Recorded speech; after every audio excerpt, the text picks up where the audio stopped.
please, MCU, maybe?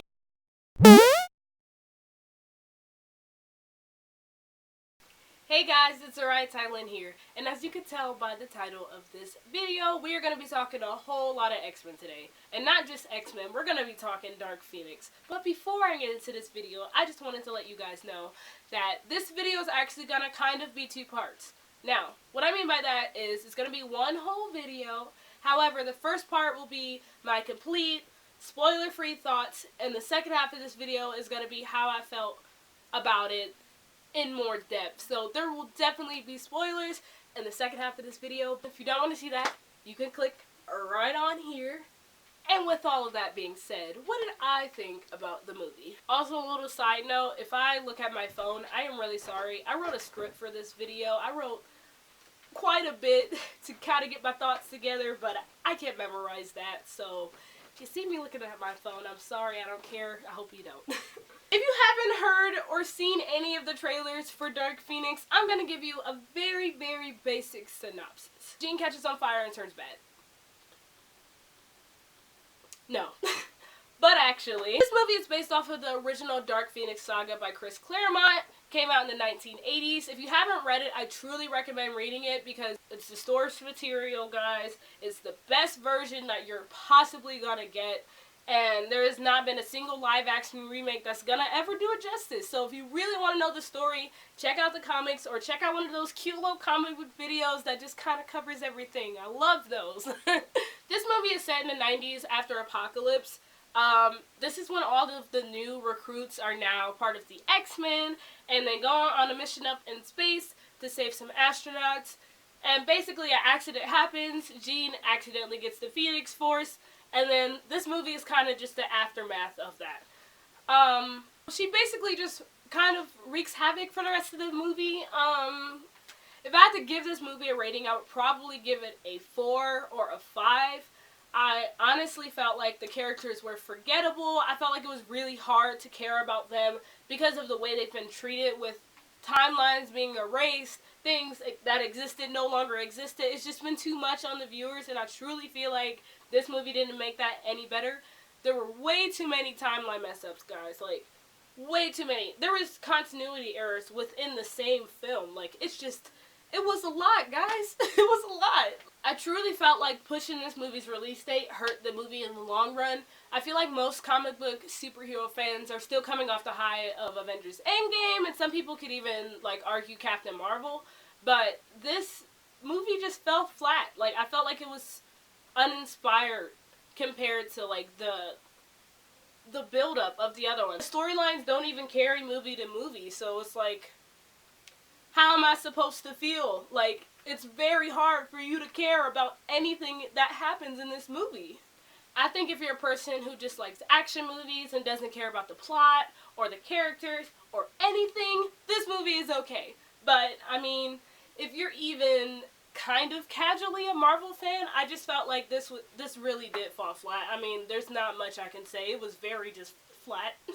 But if you're a die-hard comic book reading, X-Men loving fan like me, and you just really, really, really wanted this movie to work, I'm here to let you know it did not. It did not work.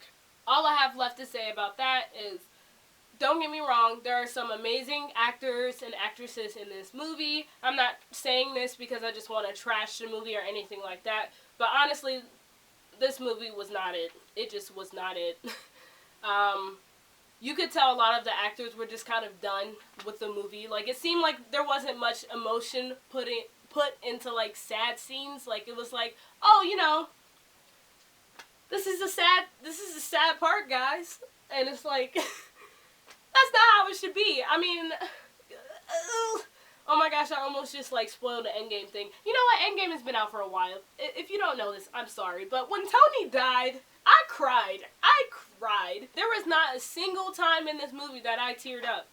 And it's not because I don't like X-Men, guys. Look at me. Look at me. I love X-Men. Like, look at this. What? It's not even because of that. It's because this movie just, I can't. I just can't. This movie was just not it. With all of that being said, I'm sorry if this was too vague for you, but now we're going to get into the spoiler part. So, once again, if you don't want to see that, you can click right on here. But for the people who are staying for this entire video, hi, we're gonna get into the second part. Alright, so the first issue I had with this movie was the fact that Jean had the Phoenix Force in Apocalypse at the end, and Charles was like, unleash. And then she just kind of did. And then at the beginning of this movie, she got it again. Like, they completely wrote over that. They completely was like, you know, we're just gonna forget about that. We're gonna pretend like it never happened, and we're just gonna, you know, do it again. Like, that was just lazy. It was crap. I felt like, on their part, it was just, like, had this been an MCU movie, you know this would have never happened. So just the fact that they went over is just ridiculous to me. It was bad enough that she used it in the last film, considering at that point in her life she didn't even have it in the comics. Like, literally in the comic books, the Phoenix Saga is way later. Like, it literally is not... She's, like, grown. She's grown. Like, how old is she even in this movie? They don't address ages. They don't address anything. Charles and Magneto are old. They're supposed to be old. Like, literally, the first X-Men movie in the 2000s, here's what they look like in 2000, and here's what they look like in the 90s. Come on. I also had a problem with the fact that they spent the entire beginning of the movie just bashing on Charles, just saying, oh, you know, you're a piece of crap, you're a piece of crap. Okay, not even everybody. It was mostly Mystique. Like, she seemed bitter. She was bitter at the beginning of this movie. Personally, I don't even feel like Charles was wrong in the situation. Like, should he have said that her dad was dead? No, maybe not. I guess that was kind of far, but did he save her from going her whole life knowing that her dad didn't want her and didn't care what she was doing, what she was up to? Yeah, he saved her from that. So, like, in a sense, was he really, really wrong? Like, I don't know. I felt like the story was too emphasized on Charles being a piece of crap and that Jean going completely just, like, haywire. Another major problem I had with this film were the inconsistency in the fight scenes, guys. Like, there was literally a time where Storm there was literally a time where Storm kind of just like zapped these aliens with all her lightning, and then they had like the police shoot them 5 million times and nothing happened. They were just standing here getting shot. But then Nightcrawler goes and just snaps the dude's neck, and then that's just it. He's dead. Like, how does that work? How do bullets not work? And don't even get me started with these fake Skrulls, guys. And don't think I'm saying that because I don't know that these characters exist in the comic books. I know. Y'all ain't gotta tell me. I know. I'm just saying, these are fake Skrulls because of the fact that they had them shapeshift in the movie, even though they don't even shapeshift in the comics. Like, in the comics, the Dabari, they're not even evil. They're a peaceful race. Jean gets the Phoenix, goes and just kills all of them. Like, she literally took their son and killed them, and one tried to get revenge, but that was it. So it was like, it was annoying because this movie tried so hard to not make anything her fault. She just went to Genosha, or Genosha, since they never actually call it that, and then she just starts destroying stuff. Like, Magneto was just big chillin'. He was trying to be good for once, and then she just came and destroyed everything. Taking helicopters, throwing cops and stuff. Like, how does that work? And I felt like this entire movie she spent, like, just going, when I lose control, bad things happen. And it's like, alright, but she never tried to do anything to fix that. Like, she never thought, oh, all these times that I keep getting up and flying away from problems, I could just fly away to a secluded area where I can't hurt anyone. Like, that never crossed her mind? No, because the movie would have been over, I guess. All she did was just kill people, pick up some stuff, disintegrate some things here and there, and that's pretty much it.